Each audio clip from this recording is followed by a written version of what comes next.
Bonjour la communauté, je vous propose aujourd'hui un compte rendu sur une partie de Old School Tactical Volume 4 et son extension For the Empire. Nous avons joué à deux, d'où le format un peu différent de cette vidéo.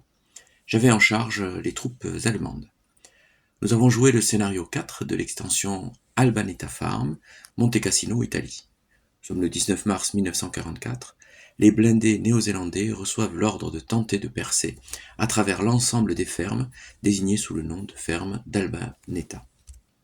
Cette action permettrait d'attaquer Monte Cassino par les arrières.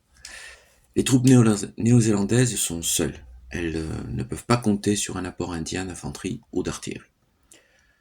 Donc le scénario se déroule en 8 tours. Les hexagones d'objectifs sont contrôlés dès le début par les Allemands, il y en a 3. Les Néo-Zélandais disposent d'une frappe d'artillerie hors carte dès le début de la partie. Les règles spéciales pour ce scénario. Les Allemands se placent en premier. Les unités allemandes sont des troupes d'élite. Les trous de combat sont cachés s'ils sont placés avec des troupes cachées. On ne place pas les barbelés sur les hexagones de contrôle. Le terrain est boueux. Les terrains de ferme coûtent 2 points de mouvement pour l'infanterie, 3 pour les véhicules à chenilles, et ils doivent faire un jet de bogrol pour voir s'ils sont enlisés ou pas. 4 points de mouvement pour les véhicules à roues, et eux aussi doivent passer donc ce fameux test de bogrol. Les routes sont mauvaises, il n'y aura donc pas de bonus de déplacement sur route. 1 point de mouvement pour se déplacer donc sur les routes. La victoire, eh bien, c'est celui qui possédera le plus d'hexagones de contrôle à la fin de la partie. Les forces en présence. Les Allemands, c'est la première division de Fallschirmjäger, Gutcheck de 6, point d'impulsion de 6 plus 2. 2d6 plus 2, pardon. Les Néo-Zélandais, c'est le 20e régiment de blindés. Gutcheck, c'est 7. Et point d'impulsion, c'est 2d6 plus 2 aussi. Le tirage des cartes chance a donné le résultat suivant. Les Allemands ont une carte crackshot et la Nouvelle-Zélande une frappe d'artillerie. On commence le tour, donc tour 1 sur 8.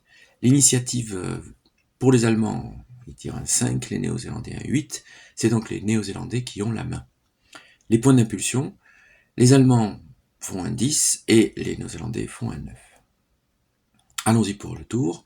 Donc pendant ce tour numéro 8, donc, puisque vous savez qu'on décompte les tours, les Néo-Zélandais doivent très vite faire rentrer les unités. Le lieutenant Hawkins va décider de lancer ses Stuart, M5 Stuart, sur la route en reconnaissance. Cela permet très rapidement de faire appel à l'artillerie hors carte. Et c'est un très bon tir car la cible est atteinte, mais seule une unité de para ennemie se voit réduite. Le bâtiment déjà en ruine achève de s'effondrer, et le sergent Keltin, qui menait donc les parachutistes, ne survit pas à la chute des gravats, alors qu'il menait les 2 unités hors du piège. Dans la fuite, le Panzerfaust est perdu, et une unité allemande est brisée. Le PaK 40 allemand va alors faire des ravages, il entre en action. Il utilise sa carte Crackshot qui permet un hit automatique et apporte un bonus de plus 3 à la puissance de feu. Il va éliminer ainsi un Stuart et un Sherman 5. On passe au tour 2 sur 8, donc le tour 7. L'initiative, c'est les Allemands qui ont 9, et les Néo-Zélandais ont 7. L'Allemand a donc la main. Point d'impulsion pour les Allemands 5, pour les Néo-Zélandais 9.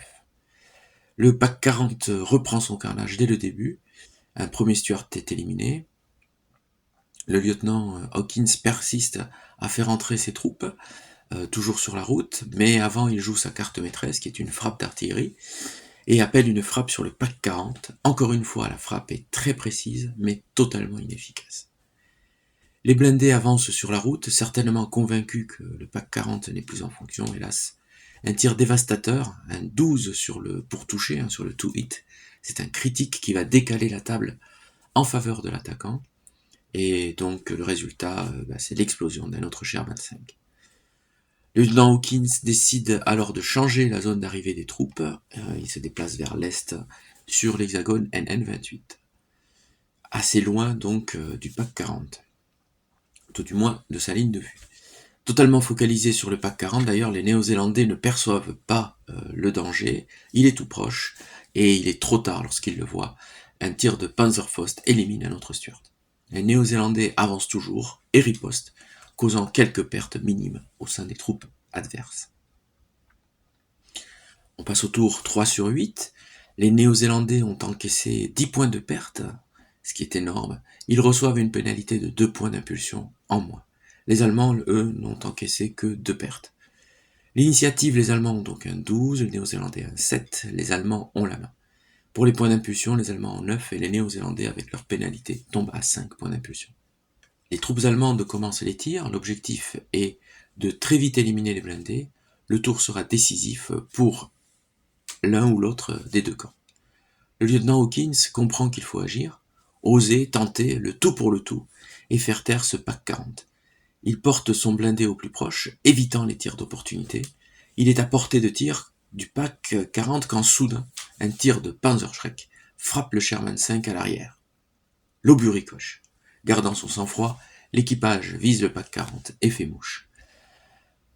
Le canon adverse est détruit et l'escouade de parachutistes qui était avec lui est secouée par le tir des armes secondaires du blindé. La chance change de camp lors de ce tour, avec de nombreux tirs ratés de la part des Allemands, alors que les Néo-Zélandais infligent des pertes ici et là et prennent au passage un point de contrôle. Tour 4 sur 8, toujours moins de points d'impulsion pour les Néo-Zélandais et cette fois-ci moins 1 point pour les Allemands. L'initiative, l'Allemand a 7, les Néo-Zélandais 8.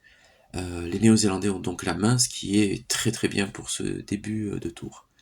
Point d'impulsion, les Allemands ont 3, les Néo-Zélandais ont 4. Les derniers échanges de tirs, une dernière tentative allemande par un mouvement brillant pour prendre un Panzerschreck qui était abandonné. Hélas, cela échoue, et les Néo-Zélandais prennent un autre point de contrôle.